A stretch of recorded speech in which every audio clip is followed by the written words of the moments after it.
welcome to Seen Through Glass, and welcome to my final day in Lisbon, Portugal. I'm about to head off to Pᴏʀᴛᴜḽᴜ, who, as their name suggests, are very, very cool Land Rover restorers. I think most of you will know that I have always loved Land Rovers. I've made a number of videos of them on the channel, and I've always sort of talked about potentially one day buying my own. Well, today could potentially be that day, because Pᴏʀᴛᴜḽᴜ are one of the most sort of aesthetically pleasing car restorers in the world. They are taking iconic Land Rovers and just making them so cool. I mean, their name is Pᴏʀᴛᴜḽᴜ and they are just so cool. And so I've been thinking more and more that when I get back to the UK at the end of this year, we're going to have two pretty ridiculous sports cars. A Ferrari 360 Modena and a Carrera T with God knows how many miles on it. And I probably need something a little bit more practical, and a Land Rover can sometimes tick that box. It's also a bit agricultural, so it's not always that practical, but it could be a very cool third car to add to my garage. So I want to go down to Pᴏʀᴛᴜḽᴜ, chat to their CEO Ricardo, learn more about the business, but also selfishly kind of work out if maybe it's a place where I could order a car in the future. So yes, I need to wake up, get changed, get ready, and head to Pᴏʀʌnᴜḽᴜ.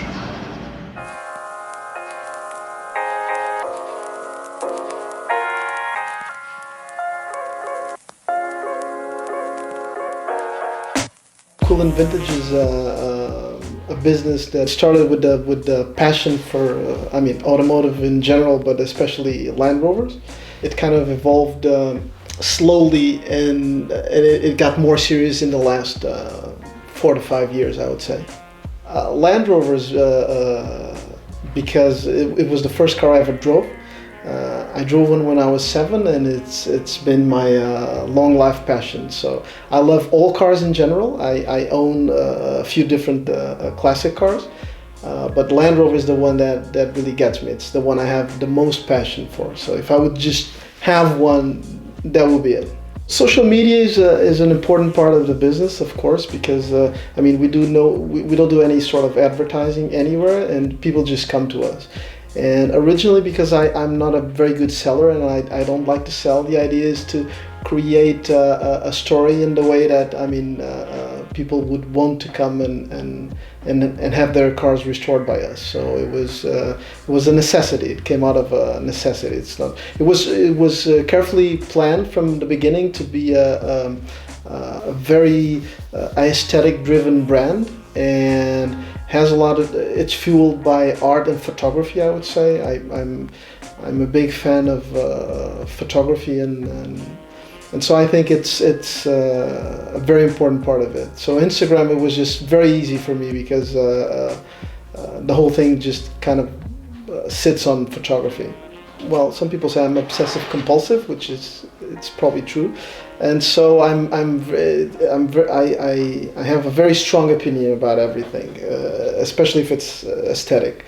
And so we try to do the best job possible in terms of technically, but I actually think that technically anyone with enough time or money could do the same. And so I think that in the taste department, that's the big input, and all the small details and materials, and even the story around it. And so we turned down a lot of customers, and we turned down a lot of business, because if it doesn't match with my aesthetic taste, we're not going to build it. So all the cars that we build, I could eventually own. So we've been doing it more seriously in the last 5 years. We've done 83 so far, and we've come down from 20 cars a year to almost 10.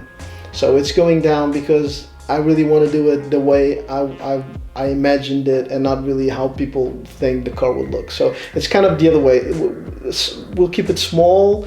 We don't want to grow in terms of quantity. We want to grow in terms of quality, and so I'm very into every design process of every car, and I want to keep it that way. I would say, the car that speaks to me the most would be the Stage 1 V8 Series 3, because it's the car I learned how to drive. But I would say the car that I like the most It's the least special of them, which is the Series 3 regular 2.25 liter petrol. I think it's the best car to have if you have to choose one. Of course, the Series 2 is a beautiful car, and you have all these imagery. I mean, Steve McQueen had one, and so it's a beautiful car. It's not as good as a driver, but I mean, I choose my 1956 Series 1. That's my absolute favorite of all. I mean, it's not the most valuable Series 1. If you'd get we had a 48 and a 49 already, first year's production. But this is, because of the story, it's my favorite. This 65 Amaranto Ferrari colored Series 3 2.25 liter petrol with an overdrive, which is probably the best car you can have of these old Land Rovers to drive around. It's been upgraded to power steering and some small stuff, but I just think the color is outstanding. The car was originally set to be gold, actually a 2006 gold Porsche color, but at the very last minute we went with this color, and I'm so happy with it. I think it's a car that I mean, this is the car we drove down from Norway, from Oslo, and it made it here, and then it's a car I'm not going to be happy the day it goes. I always talk about them as being the shape of freedom. So I think that it's the most iconic image. It's sort of like Coca-Cola of cars. You look at it and you imagine yourself doing stuff, right? But there's this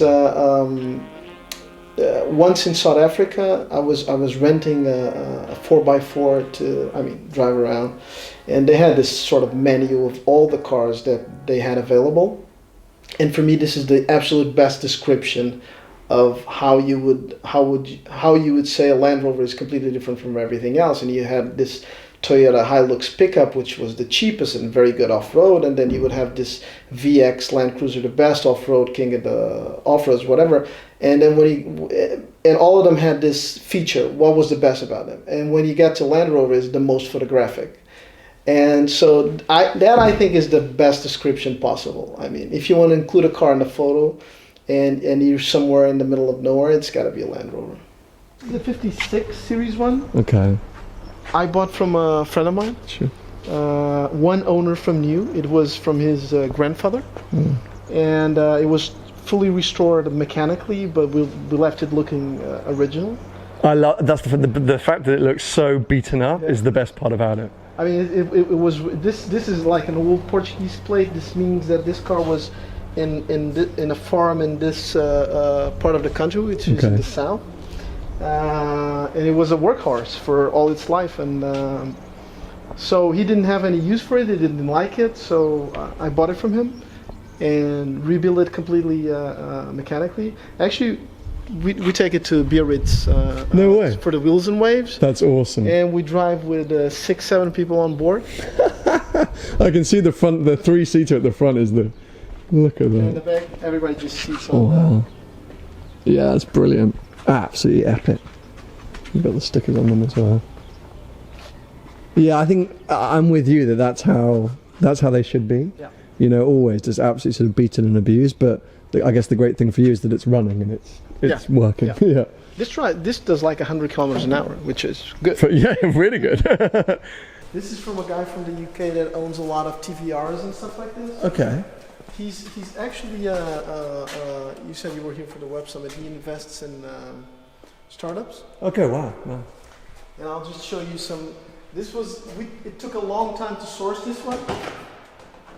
So you sourced this car, or he sourced it himself? He sourced it. Okay. This is it has this Alpina collection, right? Okay. He's an Alpina collector.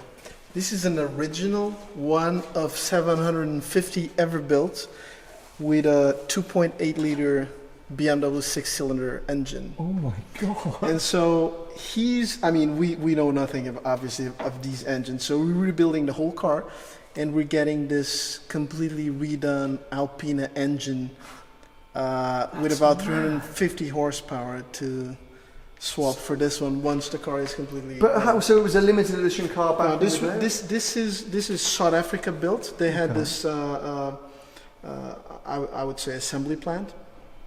And so at one point in time, they started doing, they did a run of these. I think it's 750 or so.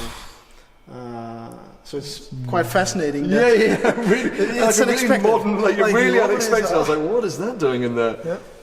That must be quirky to drive. I mean, it's a six-cylinder petrol. It's very smooth. Engine, right? I mean, I bet the Alpina one will be a bit more spicy. Yeah, I can imagine. Wow. But it's a pretty cool. Really car. cool.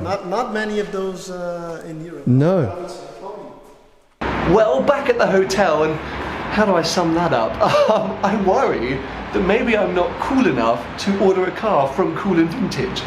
Everything in there was just so beautiful and well put together and thought through, and you know what I'm like, I'll wrap it in red and put gold wheels on it, and I don't know, I'm really, really carried away with the idea of ordering a car through Cool and Vintage, but it's a tiny bit pricey, depending on what model you want and how much work you want to do. It's around 70 to 100,000 pounds, and whilst classic Land Rover prices are going up, it's just quite a big chunk for what is quite an underpowered. It's a cool thing to have, isn't it? It's a sort of cool toy. It's like buying a Leica.